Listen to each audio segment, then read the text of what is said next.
ஓம் ஸ்ரீ கிருஷ்ணாய பரமாத்மனே நமஹ. ஸ்ரீமத் பாகவத ரகசியம் 11வது ஸ்கந்தம், பகுதி 9.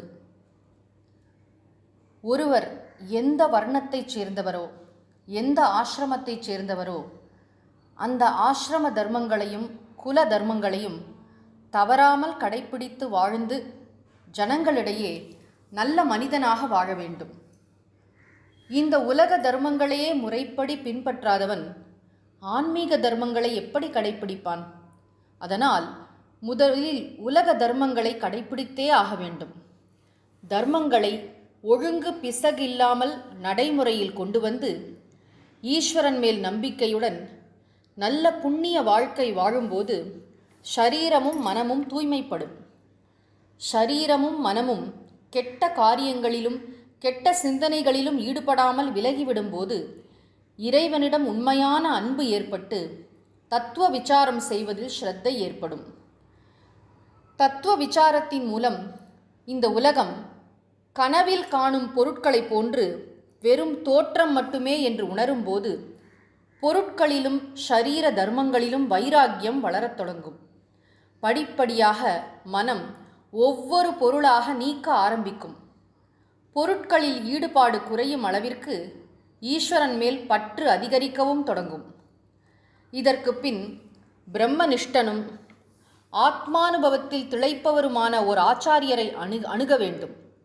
ஆச்சாரியர் இயல்பாகவே உயிர்களிடம் காருண்யம் உள்ளவராகவும் அனைவரையும் ஒன்று போல் நோக்குபவராகவும் வித்தியாசம் பாராட்டாதவராகவும் போட்டி பொறாமை முதலிய குணங்கள் அற்றவராகவும் தான் என்னும் ஆணவம் ஒழிந்தவராகவும் இருப்பார். அப்படிப்பட்ட மகாத்மாவின் சந்நிதிக்கு சென்று வணங்கி அவர் பகவானின் ஸ்வரூபமே என்று எண்ணி பணிவிடைகள் செய்து கொண்டு அங்கு யம நியமங்களையும் சமதமங்களையும் பழகி கொண்டிருந்தால் அவர் பாகவத தர்மங்களை ஒவ்வொன்றாக உபதேசிக்க தொடங்குவார். ஆச்சாரியரின் துணையுடன் தத்துவ விசாரம் செய்து நுண்ணறிவால் நோக்கும் போது உலகம் ஒரு தோற்றம் மாத்திரமே, உண்மையானது அல்ல என்ற உறுதியான எண்ணம் ஏற்படும். அப்போது தீவிரமான வைராக்கியம் ஏற்படும். அத்துடன் ஈஸ்வர பக்தியும் தத்துவங்களை பற்றிய அறிவும் உண்டாகும்போது காலப்போக்கில் உண்மையான ஆத்ம தத்துவத்தை உணர்ந்து கொள்ளும் வாய்ப்பும் கிட்டும். வீடு, குடும்பம், மனைவி, மக்கள், செல்வம் எல்லாம் தன்னுடையது என்றாலும் தான் அவற்றிலிருந்து வேறாக இருப்பது போல ஷரீரம், இந்திரியங்கள், மனம், புத்தி, பிராணன் எல்லாம் தன்னுடையதாக இருப்பினும் தன்னிலிருந்து வேறுபட்டவையே தவிர தான் அல்ல. வீடு, குடும்பம் முதலியவை எவ்வாறு ஒருவருக்கு பார்க்கக்கூடியவைகளாகவும் அனுபவிக்கக்கூடியவைகளாகவும் இருக்கின்றதோ அதே போல ஷரீரம் முதலானவற்றையும் பார்க்கவும் அனுபவிக்கவும் கூடும். அப்படியென்றால் தான் என்பது ஷரீரம் முதலான உபாதிகளிலிருந்து வேறுபட்டது. அவற்றுக்கு சாட்சியாகவும் காரணமாகவும் உள்ள ஆத்மாவே தான் என்று ஆகிறது. தன்னுடைய அதாவது ஆத்மாவினுடைய சாநித்தியத்தில் உயிரற்ற கரணங்களுக்கு ஒளியும் உணர்வும் அதாவது உயிரோட்டமும் கிடைத்துள்ளன. இந்த கரணங்களின் தொடர்பால் தனக்கு துக்கமும் பிரச்சனைகளும் மட்டுமே கிடைக்கின்றது என்றாலும் அஞ்ஞானத்தின் பிடியில் இருக்கும் ஜீவனால் அவை எவற்றையும் விட்டு விலகவும் முடிவதில்லை. ஒன்றும் இரண்டற்றதும் எவ்வித களங்கமற்றதும் ஆனது ஞானம் என்றாலும் அதே ஞானம்தான் பிளவுபட்டு பலவித ரூபங்களிலும் உள்ள பொருட்களுடன் சேரும்போது அந்தந்த உருவில் மாறுகிறது. இவ்வாறு பார்க்கக்கூடியதான ஞானமே பார்க்கப்படும் பொருளாக பரிணமிக்கின்றது. பார்க்கப்படும் பொருட்கள் அனைத்தும் பார்ப்பவனாகிய தன்னிலிருந்து வேறுபட்டவை என்றும் அவை கவர்ச்சிகரமானவை என்றும் சுகம் தருபவை என்றும் தவறாக எண்ணிக்கொண்டு அவற்றை அடைவதற்கும் அனுபவிப்பதற்கும் ஆசைப்படுவதும் அது நிறைவேறாமல் போனால் கோபப்படவும் செய்கிறது ஜீவன். இதுவே சம்சாரத்தின் சாமானிய ரூபம். ராகத்வேஷங்களினால் மதிமயங்கி வஸ்துக்களிலும் கர்மங்களிலும் அலைந்து கொண்டிருக்கும் ஜீவன் எத்தனையோ முறை பிறப்பையும் இறப்பையும் அனுபவித்த பின்னரும் மயக்கம் நீங்கி உண்மையை உணராமல் உழன்று கொண்டிருக்கிறது. ஒவ்வொரு கணமும் மரண குழியை நோக்கி சென்று கொண்டிருக்கும் ஜீவனுக்கு இந்த சம்சாரத்தில் எல்லாமே வெறும் தோற்றமாக இருக்கையில் எந்த பொருள்தான் சுகத்தை கொடுக்க முடியும்? தன்னை மறந்து அஞ்ஞானியாகவும் துன்பப்படுபவனாகவும் சம்சாரத்தில் அலையும் ஜீவன் தன்னோடு கூடவே இருக்கும் எல்லாம் வல்லவனும் எல்லாம் அறிந்தவனும் ஆகிய ஈஸ்வரனை பக்தியுடன் உபாசித்து சாட்சாத்கரிக்கும் போது மயக்கம் நீங்கி தன்னை அறிந்து கொண்டு சம்சாரத்திலிருந்து விடுதலை பெற முடியும். இவ்வாறு பகவான் கூறியவை அனைத்தையும் கேட்ட உத்தவர் தனக்கு ஏற்பட்ட சந்தேகத்தை தெரிவித்தார். பகவானே, தங்கள் அமிர்தமயமான வார்த்தைகளை கேட்கும்போது சித்தம் குளிர்கிறது என்றாலும் அறியாமையினால் சந்தேகங்கள் தீர்வதில்லை. அதனால் கருணையோடு எனது சந்தேகங்களை தீர்த்தருள வேண்டும். நித்தியமுக்தனும் சச்சிதானந்த ஸ்வரூபனும் எல்லாம் வல்லவனும் பரமபுருஷனும் ஆகிய ஈஸ்வரனுடன் கட்டுண்டு கிடப்பவரும் துக்கப்படுபவனும் அஞ்ஞானியும் அற்பனுமான ஜீவன் ஒரே சமயத்தில் ஒரே ஷரீரத்தில் சேர்ந்திருப்பது எவ்வாறு என அறிந்து கொள்ள முடியவில்லை.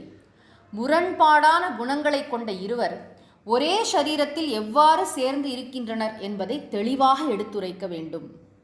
உத்தவருடைய கருத்துள்ள சமயத்திற்கேற்ற சந்தேகத்தை கேட்ட பகவான் மேற்படி விஷயத்தை நிரூபித்து கூறலானார். அவஸ்தா திரயங்கள், அதாவது விழிப்பு, கனவு, ஆழ்ந்த உறக்கம் ஆகிய 3 நிலைகளில் உள் அடங்கியிருக்கும் ஜீவன், ஈஸ்வரன், ஜகத் முதலிய அஞ்ஞானத்தின் 3 விதமான விஷயங்களே நிரூபிக்கப்பட வேண்டியவை. ஆத்மாவை மறப்பதாலேயே அஞ்ஞானம் ஏற்பட்டு வளரவும் செய்கிறது. நன்கு முதிர்ந்துவிட்ட அஞ்ஞானத்திற்கு ஜீவன், ஈஸ்வரன், ஜகத் என 3 பாகங்கள் உண்டு. அவை 3ம் சேர்ந்த அஞ்ஞானம் விழிப்பு, கனவு, உறக்கம் என்ற 3 நிலைகளின் எல்லைக்குள் நிலைத்து நிற்கிறது. இம்3 நிலைகளுக்கு அப்பால் அஞ்ஞானத்தினால் வர முடியாது. அந்த 3 நிலைகளும் அஞ்ஞான ஸ்வரூபங்களே ஆகும். மேற்கூறிய 3 பாகங்களில் ஈஸ்வரன் சத் சித் ஆனந்த ஸ்வரூபமும் ஜகத் அதாவது உலகம் பொய்யான உயிரற்ற துன்பஸ்வரூபமானதும் ஆகும். இடையில் உள்ள ஜீவன் தனக்கென ஒரு தர்மமும் இல்லாமல் உலகத்துடன் சேரும்போது பொய்யான ஜட துக்க ஸ்வரூபமும் ஈஸ்வரனுடன் சேரும்போது சச்சிதானந்த ஸ்வரூபமாகவும் இருக்கிறது. ஜீவன் கர்மங்களை செய்பவனும் பலனை அனுபவிப்பவனும் ஆவான். ஜகத் ஜீவனுடைய கர்மத்திற்கும் போகத்திற்கும் உரிய பொருளாகும். ஜீவனுடைய கர்த்திருவம் போக்திருத்துவம் இரண்டிற்கும் சாட்சியாக இருப்பவர் ஈஸ்வரன். ஜீவனுடைய அறியாமையினால் எழும் உண்மையில்லா எண்ணங்கள் ஈஸ்வர சைத்தன்யத்தில் நாம ரூபங்களாக விளங்குகின்றன. அதுவே உலகம் எனப்படுகிறது. மனிதனின் எண்ணமும் ஈஸ்வர சைத்தன்யமும் ஒன்று சேரும் போது உண்டாகும் தோற்றமே உலகப் பொருட்கள். அதனால் அவை நீர்க்குமிழி போன்று நிலையற்றவை. எனினும் அவை அனைத்தும் சத்தியமானவை என்றும் சுகம் தருபவை என்றும் அந்த நினைவே ஜீவனுக்கு உள்ளது. அதனால் தனது பொய்யான நிலையற்ற எண்ணங்களின் முழு உருவமான ஜகத்தை உண்மை என்று எண்ணி சுகம் அனுபவிப்பதற்காக அதனை ஏற்றுக்கொள்ளவும் செய்கிறது ஜீவன். எனினும் உலகம் ஒரு தோற்றம் மாத்திரமே, உண்மை இல்லை. அனுபவித்து கொண்டிருக்கும் காலத்தில் இதனை உண்மை என்று கருதுகிறது அஞ்ஞானியான ஜீவன். அஞ்ஞானம் நீங்கும் வரை சத்தியம் போன்று தோன்றினாலும் உண்மையில் பொய்யான ஒரு தோற்றம் மாத்திரமே ஜெகத் என்பதால் சாஸ்திரங்கள் உலகை பிராதிபாசிக சத்தியம் என்று கூறுகின்றன. நடைமுறையில் கர்மம் செய்பவனும் பலனை அனுபவிப்பவனுமாகிய ஜீவனை சாஸ்திரம் வியாவகாரிக சத்தியம் என்றும் ஈஸ்வரனை பாரமார்த்திக சத்தியம் என்றும் குறிப்பிடுகின்றன. இவற்றில் ஜீவன் கட்டுண்டவனும் அஞ்ஞானியும் ஆவான். ஈஸ்வரனே எல்லாம் அறிந்தவனும் நித்தியமுக்தனும் ஆவான். மேற்கூறப்பட்ட 3 பாவங்களும் மாயையின் குணங்களாகிய சத்துவம், ரஜஸ், தமஸ் இவற்றின் விரிவு காரணமாக உண்டாகின்றன. ஈஸ்வரன், ஜீவன் ஆகிய இருவருமே அஞ்ஞானத்தின் விளைவு என்னும்போது ஈஸ்வரன் நித்தியமுக்தன் என்பதும் ஜீவன் பந்தத்தில் உள்ளவன் என்பதும் கூறுவது எப்படி உண்மையாக முடியும்? நிச்சயமாக அவையும் அசத்தியமே. எனினும் அஞ்ஞானம் உள்ளவரை அவை சத்தியம் என்றே கூற வேண்டும். ஓம் ஸ்ரீ கிருஷ்ணாய பரமாத்மனே நமஹ.